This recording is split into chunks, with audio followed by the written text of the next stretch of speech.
உலகெங்கிலும் நடக்கும் முக்கிய நிகழ்வுகளை குறுஞ்செய்தி வடிவத்தில் தெரிந்து கொள்ள ஆதன் செயலியை டவுன்லோட் செய்யுங்கள். ஆதன் செயலியை டவுன்லோட் செய்ய டிஸ்கிரிப்ஷனில் உள்ள லிங்கை கிளிக் செய்யவும். மேடம், அவங்களுடைய வாக்குறுதிகள் நீங்க படிச்சீங்களா? அதுவும் படிச்சேன், பாஜகவோடதும் படிச்சேன். அதை படிச்சு பாத்தீங்கன்னா முதல்ல ஒரு 5 நிமிஷம் உங்களுக்கு சிரிப்பு வரும். இப்ப வந்த வெள்ளத்துல நம்ம சென்னை எப்படி ஆச்சுன்னு உங்களுக்கு தெரியும்ல, அதை விட மோசமான நிலைமையில கோயம்புத்தூர் ஆயிடுங்க. இல்ல நீங்க அப்படி சொல்றீங்க, பட் நான் என்ன சொல்றேன் அப்படின்னா, கரெக்டான தலைவர் வந்தா எதுனாலும் பாசிபிள். அப்ப 10 வருஷமா நமக்கு நல்ல தலைவர் இல்லை. போன எலெக்ஷனுக்கு முன்னாடியே பெங்களூர் டு மைசூர் ஹைவே முடியுது, ஆனா கோயம்புத்தூர் டு கரூர் ஹைவே முடியல. பிம்பிளிகா பிலாப்பிங்க. காரணம் என்ன அப்படின்னா, டீஃபாரஸ்டேஷனுக்கு முக்கியமான ஒரு காரணமாக சொல்லப்படுவது மரங்களை வந்துட்டு அங்க காடுகளை வந்து அழிப்பது. அதுக்கு முக்கியமான காரணமாக சொல்லப்படுவது என்னது? ஈஷா சொல்வீங்க. கரெக்ட். கோயம்புத்தூர் மக்கள் நாங்க ஆல்ரெடி பாதிப்புல தான் இருக்கோங்க. சரி, என்னதாங்க மேடம் அங்க பாதிப்பு? எனக்கு புரியல. என்ன பாதிப்பு இல்லைன்னு நினைக்கிறீங்க? எப்படி என்ன இன்ஃப்ராஸ்ட்ரக்சர் நல்லா இருக்குன்றீங்க, மத்திய அரசுடைய திட்டங்கள் செயல்பட விடலன்னு சொல்றீங்க, அப்புறம் மத்திய அரசுடைய இன்ஃப்ராஸ்ட்ரக்சர் நல்லா இருக்குன்னா மரங்கள் அழிக்கப்படுதுன்னு சொல்றீங்க. ஒரு நலத்திட்டங்களை உள்ள கொண்டுட்டு வரும்போது அழிக்கப்படதான் செய்யும், வேற வழி இல்லை. இதை வந்து நான் ஒத்துக்கவே மாட்டேன். நான் நிஜமா சொல்றேன். நான் திருப்பூர்ல வந்துட்டு கிட்டத்தட்ட இப்போ வந்து தமிழ் ஆளுங்களை விட மெஜாரிட்டியா வந்துட்டு நார்த் இந்தியன்ஸ் தான் அதிகமா இருக்காங்க. அவங்களுக்கு ரேஷன் கார்டுல இருந்து ஓட்டர் ஐடியில இருந்து எல்லாமே கிடைச்சிருக்கு. எல்லாமே கிடைக்கட்டும் மேடம். துணிஞ்சு நிக்கிறதுக்கான முக்கியமான காரணம் அதுதான். ஆனா நார்த் இந்தியன்ஸை நம்பி தானே அங்க நிக்கிறாங்க. இல்லங்க, வட இந்தியா பீகார் டெவலப் ஆகட்டும், கோயம்புத்தூர் அளவுக்கு பீகார் டெவலப் ஆகட்டும், இங்க இருந்து வேலை வேண்டாம், நாங்க எங்க ஊர்லயே போய் பிழைக்கிறோம்னு சொல்லிட்டு போகட்டும். இல்லங்க, அதுக்கான சாத்தியம் அதுக்கு இன்னும் 50 வருஷம் ஆகும் மேடம், நீங்க கவலைப்பட வேண்டாம். பல்வேறு முக்கிய தகவல்களை உடனுக்குடன் தெரிந்து கொள்ள ஆதன் செயலியை டவுன்லோட் செய்யுங்கள். டவுன்லோட் லிங்க் டிஸ்கிரிப்ஷனில் உள்ளது. ஆதன் நியூஸ் நேயர்களுக்கு வணக்கம். இன்றைய நேர்காணலில் நம்மோடு இணைந்திருக்கிறார் சமூக சீர்திருத்தவாதி டாக்டர் ஷீபா லூர்திஸ் அவர்கள். வாருங்கள் பேசுவோம். வணக்கம் மேம். வணக்கம். இன்றைய சூழ்நிலையில் பார்த்தீங்க அப்படின்னா எலெக்ஷன் களமானது ரொம்ப வேகமாக செயல்பட்டு வருது. அதில் குறிப்பாக எல்லாருடைய ஃபோக்கஸும் வந்துட்டு பார்த்தீங்கன்னா கோயம்புத்தூரை நோக்கி தான் இருக்குது. காரணம் அங்கே என்னன்னா, தமிழக பாஜக தலைவர் திரு அண்ணாமலை அவர்கள் வந்து அங்கே போட்டியிடுறாங்க. அங்கே மும்முனை போட்டி நிலவுவதாக சொல்லப்படுது, அதிமுக, திமுக அண்டு பாஜக. ஸோ இந்த தேர்தல் களமானது கோயம்புத்தூர்ல எப்படி இருக்கு மேம்? நீங்க குறிப்பா கோயம்புத்தூர்னு கேட்கறதுனால அது என்னுடைய சொந்த ஊருன்றதுனால கேட்குறீங்கன்ற மாதிரி தான் நான் எடுத்துப்பேன். இப்போ மற்ற டிஸ்ட்ரிக்ட்ஸ் மாதிரி கோயம்புத்தூர் இல்லைங்க. ஒவ்வொரு டிஸ்ட்ரிக்ட்டுக்கும் ஒவ்வொரு தனித்துவம் இருக்கிற மாதிரி கோயம்புத்தூருக்கு இருக்கக்கூடிய வரலாறும் தனித்துவமும் ரொம்ப அதிகம். கோயம்புத்தூர்ல எந்த மாதிரியான டிஸ்ட்ரிக்ட்னா, இன்டர்நேஷனல் மேப்ல இடம்பெற வேண்டிய டிஸ்ட்ரிக்ட். ஒரு எடுத்துக்காட்டு நான் சொல்றேன். 3000 கோடி டர்ன் ஓவர் கொடுக்குற கம்பெனிஸ் மட்டுமே கோயம்புத்தூர்ல 7 இருக்கு. ஆமா. 2000 கோடி டர்ன் ஓவர் கொடுக்கக்கூடிய கம்பெனிஸ் 5 இருக்கு. தென்னகத்தின் மான்செஸ்டர் இல்ல, Manchester of south India, pump city. 1000 crore turn over கொடுக்கக்கூடிய கம்பெனிஸ் மட்டுமே 50 கம்பெனிஸ் மினிமம் இருக்கு. 500 கோடி மூடிட்டு இருக்காங்கன்னா எதனால உங்களுக்கு புரியுதா? எதனால நம்ம டவுன் ஆகிறோம் அப்படின்றத யோசிக்கணும். அதாவது இன்டர்நேஷனல் மேப்ல இருக்கக்கூடிய அந்த கோயம்புத்தூருக்கு ஆரம்பத்துல இருந்தே ஒரு சின்ன விஷயத்துல அதிருப்தி மக்களுக்கு. என்னன்னா, ஒரு 10 வருடங்கள், ஒரு 12 வருடங்களுக்கு முன்னாடி இருந்த சிச்சுவேஷன்லாம் போயிட்டு அதிமுக பீரியட்ல என்ன ஆகுது அப்படின்னு பாத்தீங்கன்னா, சென்ட்ரல்ல இருந்து வரக்கூடிய அந்த சலுகை கொஞ்சம் கொஞ்சமா வர ஆரம்பிக்குது. வர ஆரம்பிக்கும் போது அதிமுக உங்களுக்கு தெரியும், அது பிஜேபி சப்போர்ட்டா ஆயிட்டு, அதாவது நான் எடப்பாடியில இருந்து சொல்றேன். ஜெயலலிதா அம்மா பீரியட்ல எல்லாம் பாத்தீங்கன்னா கோயம்புத்தூர்ல இருக்கிறவங்க எல்லாருமே ஏடிஎம்கே சப்போர்ட்டர்ஸ் தான். இப்போவும் நான் என்ன சொல்லுவேன் அப்படின்னா, ஏடிஎம்கே சப்போர்ட்டர்ஸ் தான் எப்பொழுதுமே அதிகம். அண்ணாமலை களத்தில் இறங்குவதற்கு முன்னாடி வரைக்கும் இப்போ ட்ரெண்ட் மாறிட்டு இருக்கு. ஆனா கோயம்புத்தூர்னா எல்லாத்துக்குமே தெரியும், அவங்க திமுக மேல சில அதிருப்தியில இருக்காங்க அப்படின்ட்டு. ஒன்றும் இல்லை, போதை பொருள் விஷயங்கள். நம்ம எல்லாரும் நிறைய நியூஸ் பார்ப்போம். குழந்தை ரேப்ஸ் எல்லாம் அதிகமா நீங்க எந்த ஊர்ல பாப்பீங்க? கோயம்புத்தூர்னு வாங்க, துடியலூர்னு வாங்க, பல்லடம்னு வாங்க. அதிகமா நடக்குது கோயம்புத்தூர். நம்ம தமிழ்நாட்டை பத்தி பேசலாங்க. இல்ல மேடம், நார்மலா பாத்தீங்க அப்படின்னா தென்னிந்தியாவை விடவும் இதெல்லாம் வந்து அதிகமா இல்லங்க. நீங்க இந்தியா அளவுல பேசுறீங்க. ஆசிபா தெரியும்ல? இல்லங்க, நீங்க அதை பேசுறீங்க, எனக்கு புரியுது. நம்ம தமிழ்நாட்டு கோயம்புத்தூரை பத்தி நான் பேசிட்டு இருக்கேன். சரி ஓகேங்களா? நீங்க சொல்ற மாதிரி நார்த் இந்தியா பேசணும்னா மணிப்பூர் சம்பவம்ல உட்கார்ந்து நம்ம பேசலாம். ஆனா கோயம்புத்தூரை பொறுத்த வரைக்கும் அதுல உள்ள பிரச்சனைகள் சொன்னாதானே நம்ம அதுக்கு வந்து ஏடிஎம்கேனுடைய கோட்டை அப்படின்னு சொல்லுவாங்க. ஏடிஎம்கே உடைய கோட்டை தான். ஆனா 10 வருஷம் ஆயிடுச்சுங்க. 10 வருஷத்துல என்ன பெருசா வித்தியாசம் கண்டோம்னு இருக்கு. அதுலயும் மக்கள் ரொம்ப வெறுத்து போனது என்னன்னா போன 3 வருஷம். ஒரு சின்ன எக்ஸாம்பிள் சொல்லட்டுங்களா? 2017லயே ஹைவே இன்ஃப்ராஸ்ட்ரக்சர் ஒன்று அப்ரூவ் ஆகுது. 2018ல நிதின் கட்கரி என்ன கொண்டு வராரு, கோயம்புத்தூர் டு கரூருக்கு நேஷனல் ஹைவேயும் Bangalore to Mysore national highway ரெண்டுமே ஒரே பிளான் அட் அ டைம் கொண்டு வராங்க. கோயம்புத்தூர் டு கரூர் ஹைவே மட்டும் என்ன ஒர்க் அவுட் ஆயிருந்ததுன்னா அங்கிருந்து டைரெக்டாக பாலக்காடு போகுங்க. 4 வழியும் ரொம்ப ஷார்ட் ரூட்டு. போன எலெக்ஷனுக்கு முன்னாடியே பெங்களூர் டு மைசூர் ஹைவே முடியுது. ஆனா கோயம்புத்தூர் டு கரூர் ஹைவே முடியல. பிம்பிளிகா பிலாப்பிங்க. காரணம் என்ன அப்படின்னா, காரணம் ஏன்னா நாங்க விசாரிப்போம்ல, சோஷியல் ஆக்டிவிஸ்ட், நாங்க டேட்டா எடுத்து பார்ப்போம். மாநில அரசுகிட்ட இருந்து கிடைக்க வேண்டிய சப்போர்ட் கிடைக்க மாட்டேங்குது. கோயம்புத்தூருக்கு பாரபட்சமா செயல்படுறாங்க. கோயம்புத்தூருக்கு பாரபட்சமா அதிகமா செயல்படுறாங்க. ஒரு சின்ன எக்ஸாம்பிள் மெட்ரோ. ஏங்க 2011ல அப்பவே வந்துட்டு ஒன் ஆஃப் த மெட்ரோ சிட்டியா கோயம்புத்தூர் அறிவிக்கணும்னு லிஸ்ட்ல ஆட் ஆயிடுச்சு. 2014ல 4 மெட்ரோ சிட்டி இந்தியால வருதுங்களா, மெட்ரோ கொண்டு வராங்க 4 சிட்டியில. 2023ல 22 சிட்டிங்க மெட்ரோ வந்துட்டு கொண்டு வர போறாங்க. 10 வருஷமா கோயம்புத்தூர் என்ன நடந்துட்டு இருக்கு? ஏன் அது முடக்கப்படுறாங்க? ப்ராப்பர் கேபினெட் மினிஸ்டர் ரெப்ரசன்டேஷன் இங்கிருந்து இல்லைன்றதை நம்ம ஒத்துக்கணும். எவ்வளவு பேருக்கு வந்துட்டு தெரியும் இந்த மாதிரி ஆயுஷ்மான் பாரத்? இப்போ போன 3 வருஷமா இந்த உரிமை தொகையை பத்தி பேசுறாங்கல்ல, கவுன்சிலருங்க, வார்டு கவுன்சிலருங்க, இணை செயலாளர்கள்னு சொல்லிட்டு குடிசையா போய் நாங்கள் உரிமை தொகைக்கு அதை சர்க்குலேட் பண்ணுறோம், இந்த விழிப்புணர்வுலாம் பேசுகிறாங்கல்ல. ஆயுஷ்மான் பாரத்ன்றது எவ்வளோ வந்துட்டு ஒரு முக்கியமான உபயோகமான ஒரு சென்ட்ரல் திட்டம் நீங்கள் சொல்லுங்கள். கட்சியை விடுங்க, அது என்ன அரசியல் கட்சியாக இருக்கட்டும், இல்லை மக்களுக்கு ஒன்று நல்லது நடக்குதுன்னா அதை மக்கள்கிட்ட கொண்டு போய் சேர்க்கணும்ல. அதுக்கு தானே உள்ளாட்சி பிரதிநிதிகள். நிறைய பேருக்கு சில ஸ்கீம்ஸ் இருக்கிறதே தெரியாதுங்க.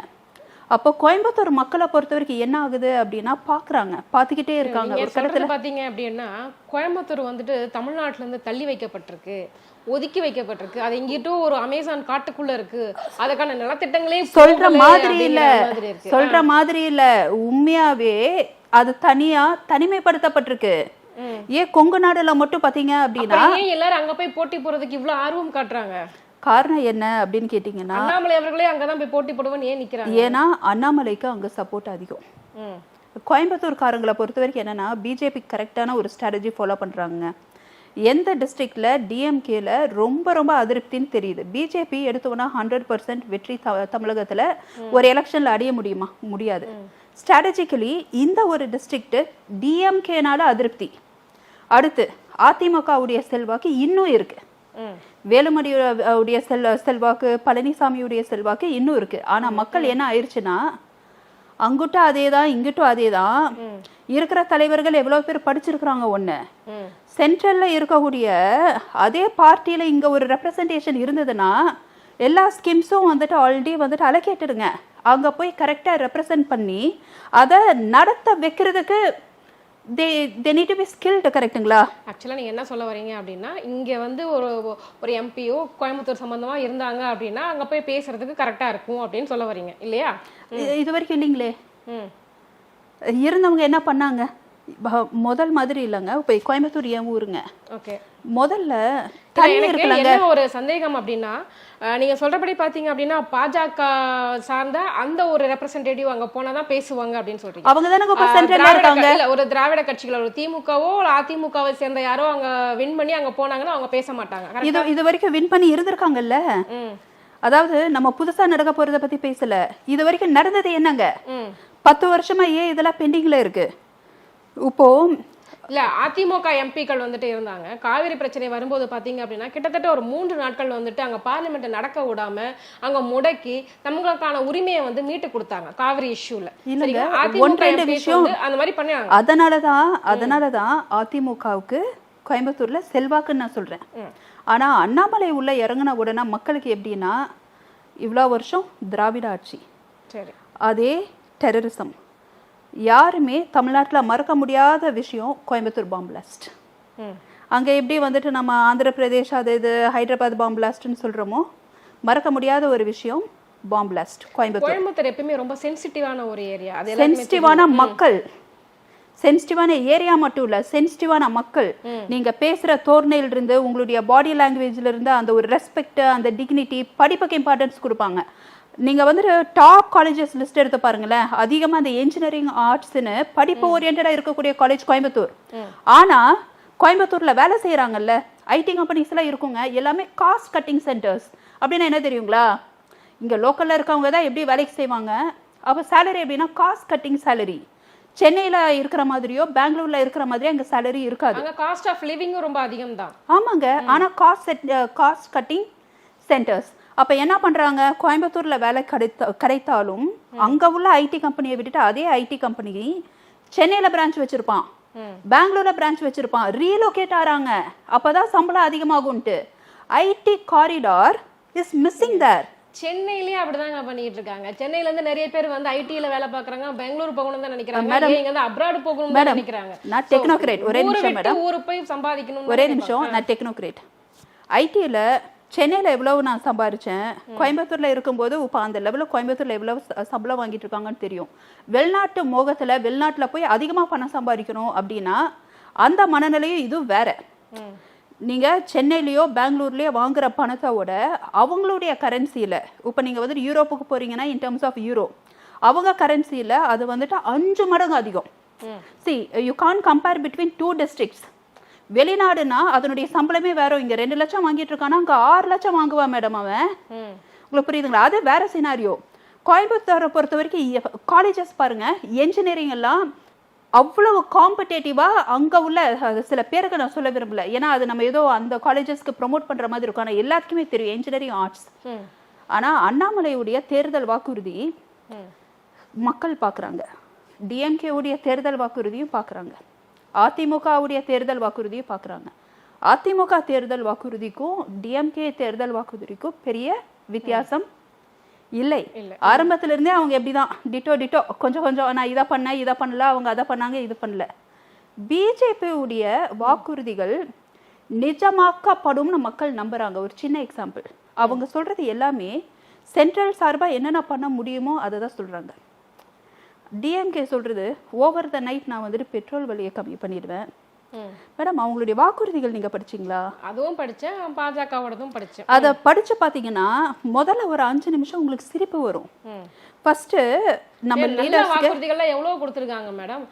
இந்த பேங்க்ல எல்லாம் பாருங்க, அந்த பெனால்டி பிடிக்கிறாங்க, அதெல்லாமே வந்து நாங்கெல்லாம் எடுப்போம்.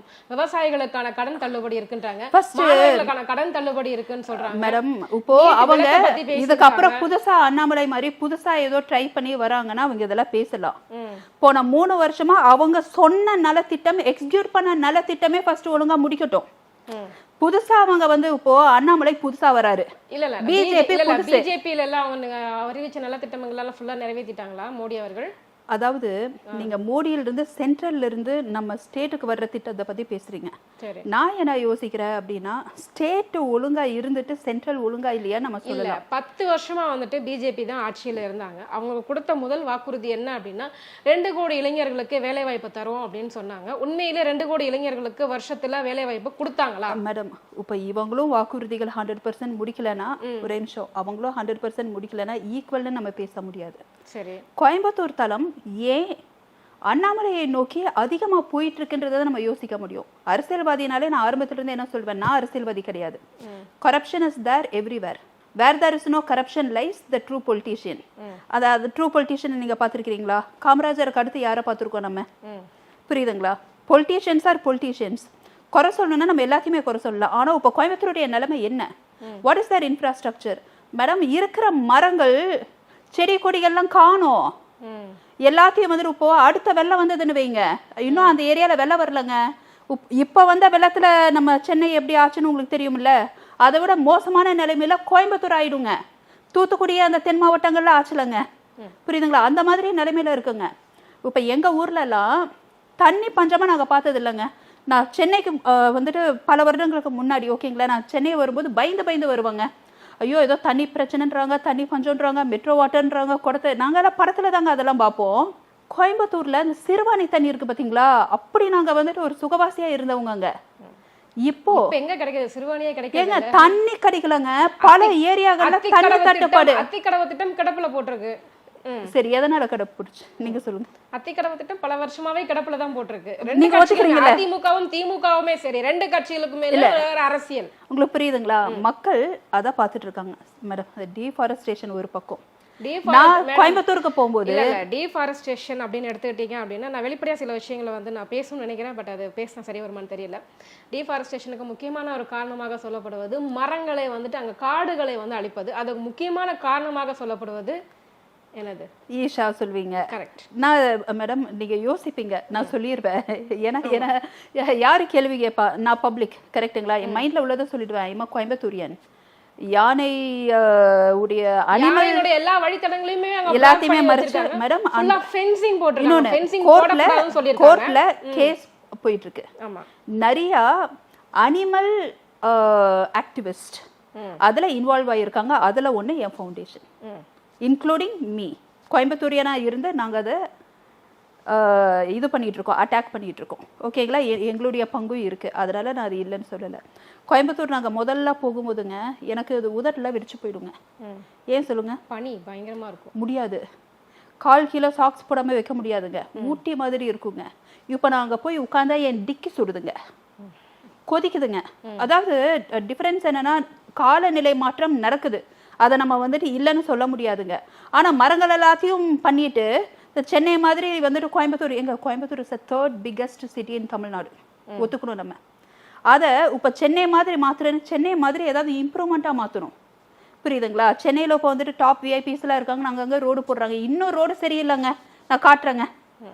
சென்னையே இந்த நிலைமை. கோயம்புத்தூரில் உடைய இன்ஃப்ராஸ்ட்ரக்சர்லாம் ஓரளவு நல்ல பெஸ்ட் இன்ஃப்ரா, படித்த மக்கள் எல்லாமே ஓகே. அதுக்கு மேலே வளர முடியல. அப்போ இப்ப அண்ணாமலை என்ன சொல்றாரு அப்படின்னா, சென்னை ஈக்குவலா வந்துட்டு அதர் சிட்டிஸும் டெவலப் ஆகணும் அப்படின்னா அதுக்கு கொஞ்சம் நாட்கள் ஆகும். என்ன காரணம்? சென்னைக்கு ஈக்குவலா எந்த சிட்டி ஆக வேணாம். இல்ல, சென்னை வந்துட்டு தமிழ்நாட்டினுடைய கேபிட்டல். சோ எல்லா கவர்மெண்ட் ஆபீஸும் இங்க தான் இருக்கும், எல்லா பொலிட்டிஷியன்ஸும் இங்க தான் இருப்பாங்க. சோ எல்லாரோட ஃபோக்கஸும் நீங்க சொல்றது எல்லாம் கரெக்ட். அந்த சென்னை எந்த லட்சணத்துக்கு இருக்கு நீங்க சொல்லுங்க? இங்கேயுமே சரியில்லை தான், மழை வந்தா இங்கெல்லாம். அதாவது நான் சொல்லட்டுங்களா, சென்னைக்கு ஈக்குவலா எங்க கோயம்புத்தூர் வேணாம், கையெடுத்து கும்பிடுறேன். சரி, கோயம்புத்தூர்ல இருக்கிற வரைக்கும் நல்லா தான் இருக்கிறாங்க. எங்களுக்கு மிச்ச மீதி போட்டிருக்கிற அந்த ஸ்கீம் எல்லாம் எதெல்லாம் வராம வளர்ச்சி வேணும்னு கேக்குறீங்க. அப்புறம் ஐயோ சென்னை மாதிரி வளர்ச்சி எல்லாம் வேணாங்க. இங்க எனக்கு தெரிஞ்ச ஒரு வீடுங்க மடிப்பாக்கம்ல 6 நாள் தண்ணி தேங்கி நின்றுதா 6 அடிக்கு வீட்டுக்குள்ளங்க, வீட்டுக்குள்ள. ஆனா இந்த ஆட்சிக்கு வர்றதுக்கு முன்னாடி என்ன சொன்னாங்க? இந்த மாதிரி வந்துட்டு இதுக்கப்புறம் வெள்ளம் அதெல்லாம் வந்ததுன்னா அந்த வெள்ளம் நிக்காமல் இருக்கிறதுக்கூடிய எல்லா இன்ஃப்ராஸ்ட்ரக்சரையும் மேம்படுத்துவோம்னு சொல்லி தானங்க ஓட்டு கேட்டு வந்தாங்க. நான் சாட்சிங்க. அட்ரஸ் கூப்பிட்டு வந்து ஏரியா கூப்பிட்டு 6 நாள் நிக்குமாங்க தண்ணி வீட்டுக்குள்ள. 6 அடி தூரத்துக்கு நிக்குதுங்க. கேட்டா இல்ல ஏரியில வீடு கட்டாங்க. ஏரியில எதுக்குங்க வீடு கட்ட விடுறீங்க? கரெக்டுங்களா? 6 அடிக்கு 6 நாள் நிக்குதுன்னா எங்கங்க போகுது இன்ஃப்ராஸ்ட்ரக்சர்? முன்னாடியே ரெட் அலர்ட் கொடுத்திருக்காங்க. புதுசா கட்டின பார்லிமெண்ட்டுக்குள்ளே தண்ணி வருது. அப்புறம் அதை விட இங்க என்ன தண்ணி வருதுங்க? இருக்கட்டும், லெட் இட் பி. நான் இருக்கிற இடம் வந்துட்டு கொந்தளிச்சிட்டு இருக்கு, நான் தத்தளிச்சிட்டு இருக்கேன்னா நான் அதை தான் பத்தி பேசுவாங்க. பக்கத்து ஊரு நான் நல்லா இருக்கும்போது நான் பேசுறேன். நான் இப்ப நல்லா இல்ல, ஏன்னா இப்ப நான் நல்லா பண்ணணும்னா எந்த தலைவர் வந்தா நல்லா இருக்கணும். இங்க பாருங்க, நான் அண்ணாமலை சப்போர்ட்டர் இல்ல, நான் திரும்ப சொல்றேன். ஆனா அவங்களுடைய வாக்குறுதிகள் நீங்க பாருங்களேன்.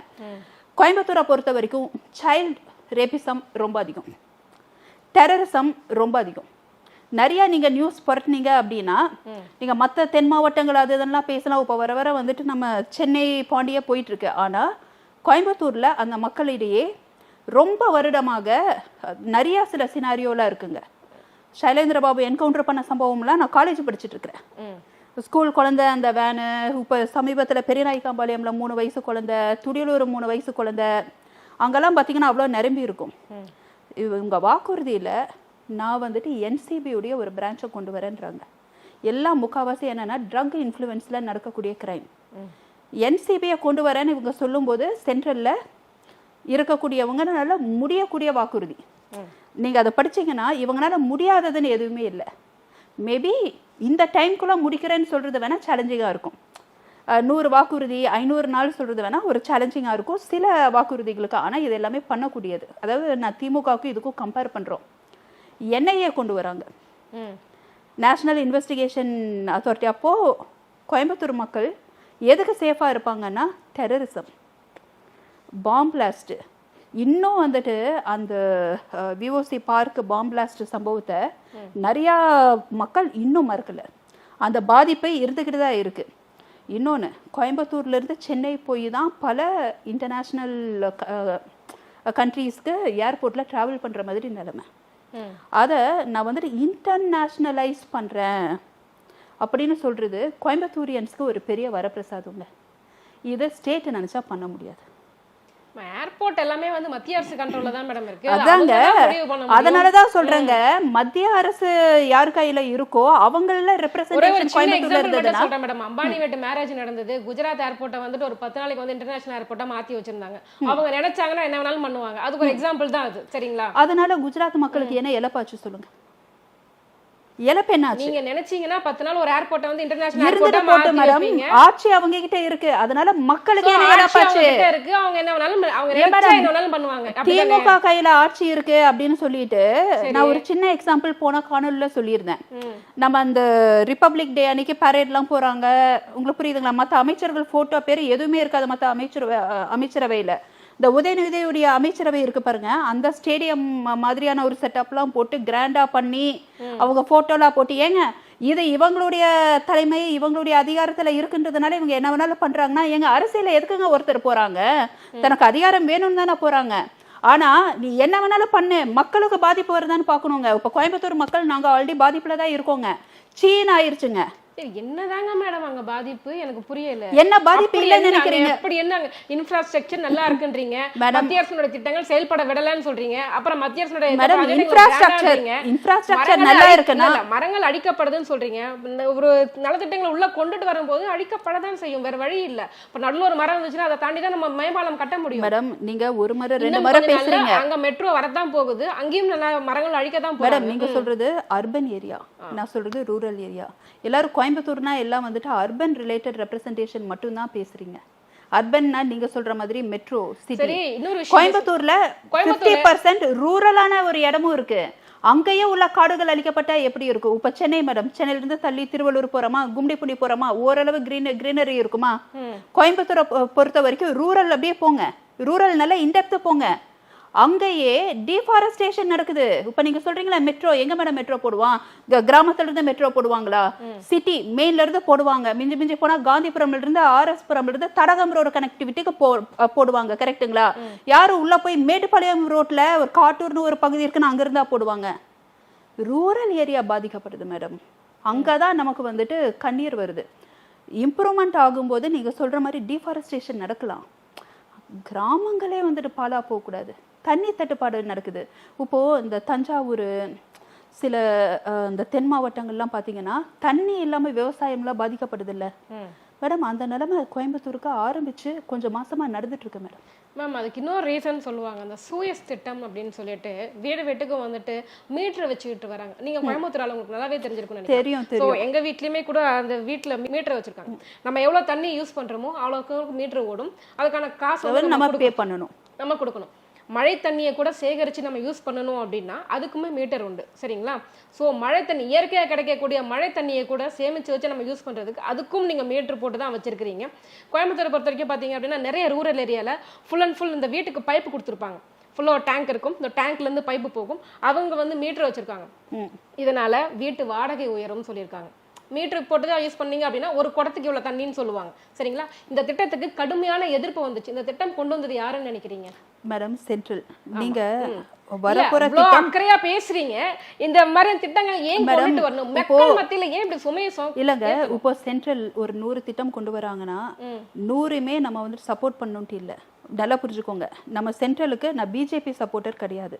நான் எதை பேசுறேன்னா இப்போ என்னென்ன பிரச்சனைகள்ல இருக்காங்க, அந்த பிரச்சனைகள்ல இருந்து ஓவர் கம் பண்றதுக்கு அடுத்த 4-5 வருஷம் சென்ட்ரல்ல இருந்து ஒரு ரெப்ரசன்டேஷன் இருந்தா. மேடம் இன்ஃப்ராஸ்ட்ரக்சர் இருக்குன்னு சொல்றது, இன்ஃப்ராஸ்ட்ரக்சர்னா எல்லாமே இருக்குன்னு அப்படி சொல்ல வரல. படித்த மக்கள் இருக்காங்க, கம்பெனிஸ் இருக்கு, காலேஜஸ் இருக்கு, ஆட்டோமொபைல் இண்டஸ்ட்ரீஸ் இருக்கு வித்தவுட் எனி காரிடார். சரி. டிஃபென்ஸ் காரிடார் இருக்கு but without any manufacturing devices on semiconductor. எல்லாம் இன்ஃப்ரா மட்டும் இருக்கு. அதனால அவுட்கம் பெனிஃபிட் உங்களுக்கு புரியுதுங்களா, எல்லாமே இருக்கு. அதை மேம்படுத்தி அடுத்த ஸ்டெப்புக்கு போறதுக்கான வழிவகைகள் ரொம்ப கம்மி. மற்ற டிஸ்ட்ரிக்ட் இருக்கிற தனித்துவமோட கோயம்புத்தூர் இன்னும் கொஞ்சம் அதிகமாக இருக்கிறது காரணம் என்னன்னா அங்கே உள்ள கம்பெனிஸ். மேடம் இன்னொரு மேஜர் ப்ராப்ளம் நான் சொல்கிறேன் பாருங்க, லேபர்ஸ். உங்களுக்கு எல்லாத்துக்கும் தெரியும், இந்த திருப்பூர் பொள்ளாச்சி எல்லாத்துலேயும் north Indian labours, shortly north Indian labours எல்லாம் திரும்பி போகிற மாதிரியான மற்ற ஸ்டேட் ஒர்க் அவுட் பண்ணிட்டு இருக்காங்க. அங்க உள்ள பெனிஃபிஷியரி இதை வந்து நான் ஒத்துக்கவே மாட்டேன். நான் நிஜமா சொல்றேன். நான் திருப்பூர்ல வந்துட்டு கிட்டத்தட்ட இப்ப வந்து தமிழ் ஆளுங்களை விட மெஜாரிட்டியா வந்துட்டு நார்த் இந்தியன்ஸ் தான் அதிகமா இருக்காங்க. அவங்களுக்கு ரேஷன் கார்டுல இருந்து ஓட்டர் ஐடில இருந்து எல்லாமே கிடைச்சிருக்கு. எல்லாமே கிடைக்கட்டும் மேடம். துணிஞ்சு நிக்கிறதுக்கான முக்கியமான காரணம் அதுதான். ஆனா நார்த் இந்தியன்ஸ் நம்பி தானே அங்க நிக்கிறாங்க. இல்ல இருங்க ஒரே நிமிஷம். நார்த் இந்தியன்ஸ் இருக்காங்க, நம்ம இல்லைன்னு சொல்லல. ஆனா அதே நார்த் இந்தியன்ஸ் வரக்கூடிய ராஜஸ்தான், பீகார் அங்கெல்லாம் இப்ப என்ன மாதிரி இம்ப்ளிமெண்ட் பண்றாங்கன்னா, அவங்க இங்க இருந்து போறாங்கல்ல, புலம்பெயர்ந்து போறாங்கல்ல அவங்க மாநிலத்தில இருந்து, அவங்களை திருப்பி கொண்டு வந்து அவங்களுடைய ஸ்டேட்ல மேம்படுத்தணும். நீங்க இந்த தமிழ்நாட்டுல உள்ள எலெக்ஷன் மேனிஃபெஸ்டோ படிக்கிறீங்க. இப்ப நான் கோயம்புத்தூர் சார்ந்தேன்னா கோயம்புத்தூர் மேனிஃபெஸ்டோவை நான் படிச்சுட்டு பேசிட்டு இருக்கேன். பீகார் மேனிஃபெஸ்டோல என்ன போட்டிருக்காங்க, என்ன மாதிரியான பிளானிங்ல இருக்காங்கன்றதை நான் படிச்சுட்டு பேசிட்டு இருக்கேன். டக்குன்னு ஒரு ஃபியூ மந்த்ஸ், ஒரு 1 இயர்க்குள்ள கொஞ்சம் கொஞ்சமா நார்த் இந்தியன்ஸ் மூவ் ஆயிட்டாங்கன்னு வைங்க, லேபர் ஸ்ட்ரக்சரே வந்துட்டு பாதிக்கப்படும். இது நடக்கிறதுக்கான சாத்தியக்கூறுகள் இருக்கு. இன்னும் நார்த் இந்தியன்ஸ் எல்லாம் டெவலப் ஆகணும், அதுக்கப்புறமா தான் இவங்க அங்க இருந்து போகணும். முதல்ல டெவலப் ஆகட்டும். சரி, வட இந்தியா முதல்ல டெவலப் ஆகட்டும். இல்லங்க, வட இந்தியா பீகார் டெவலப் ஆகட்டும், கோயம்புத்தூர் அளவுக்கு பீகார் டெவலப் ஆகட்டும். இங்க இருந்து வேலை வேண்டாம், நாங்க எங்க ஊர்ல போய் பிழைக்கிறோம்னு சொல்லிட்டு போகட்டும். இல்லங்க, அதுக்கான சாத்தியம் அதுக்கு இன்னும் 50 வருஷம் ஆகும் மேடம். நீங்க கவலைப்பட வேண்டாம். இல்ல, நீங்க அப்படி சொல்றீங்க. பட் நான் என்ன சொல்றேன் அப்படின்னா, கரெக்டான தலைவர் வந்தா எதுனாலும் பாசிபிள். அப்ப 10 வருஷமா நமக்கு நல்ல தலைவர் இல்லை அப்படி சொல்ல வரீங்களா? நான் 10 வருஷமா நான் சென்ட்ரல்ல வந்துட்டு எப்படி இருந்தாங்க அப்படின்றதோட சென்ட்ரல் மூலமா வந்த பாசிட்டிவ் பெனிஃபிட்ஸை பார்க்குறேன். நெகட்டிவ், பிஜேபின்றது மதவாத கட்சி அப்படின்றது நீங்களும் நானும் மறுக்க முடியாது. ஓப்பனா நம்ம பேசலாம். மதவாத கட்சி, அந்த ஒரு காரணத்துக்காக தான் தமிழ்நாட்டில் உள்ள பல பேர் பின்வாங்குறாங்க. மோடியை பிடிச்சிருந்தும் பின்வாங்குறதுக்கு ஒரே ஒரு காரணம் என்னன்னா, மதவாத கட்சி திடீர்னு மத ரீதியாக பிளவுகளோ இல்ல கலவரங்களோ வெடிக்கிறதுக்கு காரணமாக இருக்கலாம்ன்ற ஒரு பயம். ஆனா கோயம்புத்தூரை பொறுத்த வரைக்கும் என்ன நிலைமையில அவங்க இருக்காங்கன்னா, நம்ம நினைச்சா நிறைய பண்ண முடியும். ஏன்னா கோயம்புத்தூர்ல ஆரம்பத்துல இருந்தே நல்ல ஒரு பொசிஷன்ல எல்லாம் இருந்தவங்க, சுகவாசியா இருந்தவங்க. உருவாக்கி வைக்கட்டுங்க, உருவாக்கி வச்சுட்டு அப்படியே விட்டா பரவாயில்லைங்களா? See, any improvements should be sustainable. It has to be sustainable. Sustain பண்றதுக்கு முன்னாடியே நான் இம்ப்ரூவ் பண்ணிட்டேன் அதை நீங்க விட்டீங்கன்னா அது சஸ்டெயின் ஆகாது. சஸ்டெயின் ஆயிருந்தா நான் சொல்லக்கூடிய பிரச்சனை எல்லாம் பிரச்சனையே கிடையாது. 10 வருஷமா மெட்ரோ கிடைக்க வேண்டியது கோயம்புத்தூர், அது இல்ல. ஒரு சின்ன எக்ஸாம்பிள், மெட்ரோ அதாவது சென்னைக்கு அப்புறம் மதுரைக்கு போறேன், மதுரைக்கு அப்புறம் தான் கோயம்புத்தூருக்கு வரேன்னு சொல்லியிருக்காங்க. மதுரைக்கு வந்து அப்ரூவல் கொடுத்துருக்காங்க, அங்க முடிச்ச பிறகுதான் கோயம்புத்தூருக்கு வரும். இப்போ இவர் வந்துட்டு சொல்றாருல, நான் வந்துட்டு இந்த மெட்ரோ 500 நாளுக்குள்ள முடிப்பேன் அப்படின்னு சொல்றாருல, அந்த 100 வாக்குறுதியில இருக்குல்ல. மக்கள் அண்ணாமலை நம்பி போறாங்க அப்படின்னா வாக்குறுதிகளுக்காக. எப்படி டிஎம்கே அதை சொன்னாங்க, இதை சொன்னாங்க, நான் வந்துட்டு உரிமை தொகையை நான் தருவேன், எல்லா குடும்ப தலைவர்கள் கொடுப்பேன்னு சில அட்ராக்டிவ் ஸ்கீம்ஸ். அந்த மாதிரி கோயம்புத்தூர் மக்களுக்கு சில ஸ்கீம்ஸ் அட்ராக்ட் பண்ணியிருக்கின்றது கிரவுண்ட் லெவல்ல நல்லாவே தெரியுது. 500 நாள் கழிச்சு ஒருவேளை அண்ணாமலை இவங்க உட்கார வச்சு அது நடக்கல அப்படின்னா மக்கள் விழித்தெழுந்துருவாங்க. நம்ம ஒண்ணு புரிஞ்சுக்கணும், மக்கள் முதல்ல மாதிரி இல்லை. முதல்ல நீயா இருந்தா என்ன, யாரா இருந்தா என்ன, ஓகே எம்ஜிஆர் கட்சினா நான் போய் ஓட்டு போடுவேன், இது அண்ணா கட்சி, நான் இங்க பாருங்க ஸ்டாலினுக்கு ஓட்டு போடுவேன்னு யாரும் சொல்ல மாட்டாங்க, எடப்பாடிக்கு ஓட்டு போடுவேன்னு யாரும் சொல்ல மாட்டாங்க. அவங்களுடைய மைண்ட் செட் எப்படி இருக்குன்னு தெரியுங்களா? எம்ஜிஆர் கட்சி, நான் வருஷமா நான் எம்ஜிஆருக்கு தான் நான் ஓட்டு போடுவேன். அப்படிப்பட்ட மைண்ட் செட்லாம் மாறிட்டு இப்ப வேட்பாளர்களை எல்லாம் டார்கெட் பண்றாங்க. அப்ப கோயம்புத்தூரியன்ஸை பொறுத்த வரைக்கும் பாத்தீங்கன்னா நிறைய லா அண்ட் ஆர்டர் இஷ்யூஸ் வந்துகிட்டு இருக்கு. நல்லா புரிஞ்சுக்கோங்க, லா அண்ட் ஆர்டர் இஷ்யூஸ் வந்துட்டு இருக்கு. சென்ட்ரல்ல இருந்து வரக்கூடிய ஸ்கீம்ஸ், நீங்க நெகட்டிவான விஷயங்களை நம்ம எதிர்க்கலாம், நம்ம எல்லாருமே சேர்ந்து எதிர்க்கலாம். அதுதான் ஒரு நல்ல டெமோக்ராட்டிக் கண்ட்ரி. 100% ஒருத்தன் நல்லா பண்றான்னா அவன் கடவுள். நல்லா புரிஞ்சுக்கோங்க, நம்மளாம் எதிர்ப்போம், டூ அண்ட் ஃப்ரோ வந்து பேசி ஒரு நல்ல திட்டத்தை நம்ம வர வைக்கிறது தான் ஜனநாயக நாடு. அதெல்லாம் பண்ணலாம். ஆனா வரக்கூடிய நல்ல திட்டங்களை மக்கள்கிட்ட இன்னும் கொண்டு போய் சேரல. இப்போதைக்கு அப்படியே ஓப்பனா சொல்றாங்க, இது கோயம்புத்தூர்ல மட்டும் இல்ல, எல்லா நம்மளுடைய மாவட்டங்களிலும் தான் இபி பில், சொத்து வரிங்க, ப்ராப்பர்ட்டி டேக்ஸ், அதாவது 1000 ரூபாய் கொடுக்குறேன்ற பேர்ல மற்ற விஷயங்கள்ல பணம் பறிக்கப்படுகிறது அப்படின்றது மக்கள் நம்புறாங்க. சரி. உங்களுக்கு புரியுதுங்களா? ஏன்னா மக்கள் இப்போ ஒரு ஸ்கீமை அனுபவிச்சுட்டு இருக்காங்க, அந்த ஸ்கீம் கட்டாது, கட் ஆகிக்கிட்டே இருந்துட்டு திடீர்னு நான் புது ஸ்கீம்னா உனக்கு 1000 ரூபாய் தரேன் அப்படின்னு வரும்போது அவங்க என்ஜாய் பண்ணிட்டு இருக்க பெனிஃபிட்டும் போகுது, புதுசா வரக்கூடிய ஸ்கீமும் முழுசா மக்கள்கிட்ட போய் சேர போறது இல்ல. அப்படியே ஸ்கீமை கொண்டு வந்தாலும் அந்த ஸ்கீமை காட்டி கேவலப்படுத்துறாங்க. எங்க கேள்விகளுக்கு ரொம்ப சிறப்பாக நன்றி.